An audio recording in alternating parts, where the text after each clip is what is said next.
अलग अलग केंद्रों पर की जाएगी आयोजित। कंप्यूटर बेस्ड टेस्ट मोड में एग्जाम होगा। National board of examinations in medical sciences की तरफ से नीट पीजी 2026 के एग्जाम डेट्स का ऐलान कर दिया गया। अब यह परीक्षा 30 अगस्त 2026 को देश भर के अलग अलग परीक्षा केंद्रों पर आयोजित होगी। काफी समय से उम्मीदवार परीक्षा की तारीख का इंतजार कर रहे थे। कंप्यूटर बेस्ड ये परीक्षा टेस्ट मोड में आयोजित होगी। नीट पीजी 2026 के लिए ऑनलाइन आवेदन प्रक्रिया शुरू हो चुकी है। इच्छुक उम्मीदवार 21 जुलाई तक आवेदन कर सकेंगे। आखिरी समय में वेबसाइट पर ज्यादा ट्रैफिक की संभावना रहती है, इसीलिए उम्मीदवारों को समय रहते आवेदन करने की सलाह दी गई है।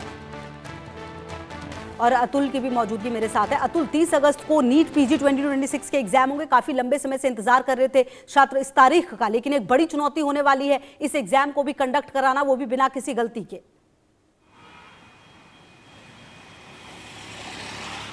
जी बिल्कुल, देखिए यही जो बात है आज जो संसदीय कमेटी जो शिक्षा पर है उसके समक्ष जब एनटीए के डीजी पेश हुए थे अभिषेक सिंह, और साथ ही साथ जो हायर एजुकेशन के सेक्रेटरी हैं उनकी भी पेशी हुई थी, वहाँ पर जो है ये जानकारी दी गई है कि एनटीए पीजी का जो परीक्षा है जिसकी डेट जो है की घोषणा कर दी गई है। लेकिन जैसा कि आपने बताया कि असली चुनौती जो है एक बार फिर से एग्ज़ाम को जो है ट्रांसपेरेंट तरीके से जो है और स्मूथ तरीके से कराने की है, और उसको लेकर जो है उसी को लेकर इनफैक्ट आज जो है संसदीय कमेटी की बैठक बुलाई गई थी, जहां पर एनटीए ने जो है कई सारे जो है सुझाव सुने हैं संसदीय कमेटी की, साथ ही साथ अपनी तरफ से आश्वासन भी दिया है। अगर मैं कुछ मुख्य बातों का जिक्र कर सकूं तो देखिए, जो एनटीए जो संसदीय कमेटी है उसका कहना था कि जिस तरह से यूपीएससी की परीक्षा होती है, क्यों ना एनटीए उस तरह से अपनी परीक्षा कराती है, उसी तरह की क्वालिटी और उस तरह की जो ट्रांसपेरेंसी के साथ जो होती है। साथ ही साथ जो संसदीय कमेटी ने यह भी सुझाव दिया कि क्या नीट की जो परीक्षा होती है मेडिकल साइंस के लिए, उसके अलावा क्या आयुर्वेद और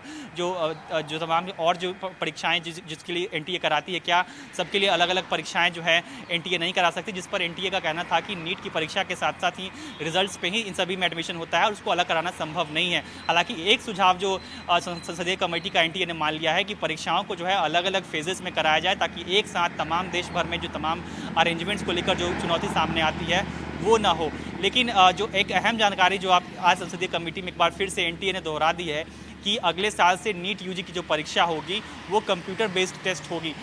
कई देश में कई जो कॉम्पिटिटिव एग्जाम्स है अब जो है कंप्यूटर बेस्ड टेस्ट होती है, लेकिन जो नीट की जो परीक्षा है वो भी जो है पेपर बेस्ड होती है। उसको लेकर कुछ हफ्ते पहले सुप्रीम कोर्ट में भी हलफनामे में एनटीए ने साफ कर दिया था कि अगले साल से जो है कंप्यूटर बेस्ड टेस्ट होगी, यानी कि जो तमाम आपने जो सुरक्षा के उपाय देखे थे इस बार डिफेंस पर्सनल को, डिफेंस के एयरक्राफ्ट को वगैरह को इस्तेमाल किया गया था, तमाम एक सिक्योरिटी फ्रेमवर्क बनाया गया था ताकि पेपर को जो है सही से ट्रांसपोर्ट किया जा सके। इस तरह की चीज़ें जो है अगली बार देखने को नहीं मिलेगी, और चूंकि एग्जाम जो है वो कंप्यूटर बेस्ड टेस्ट होगा। तो ये सब जो चर्चाएं हैं आज की परीक्षा में हुए हैं, साथ ही साथ संसदीय कमेटी ने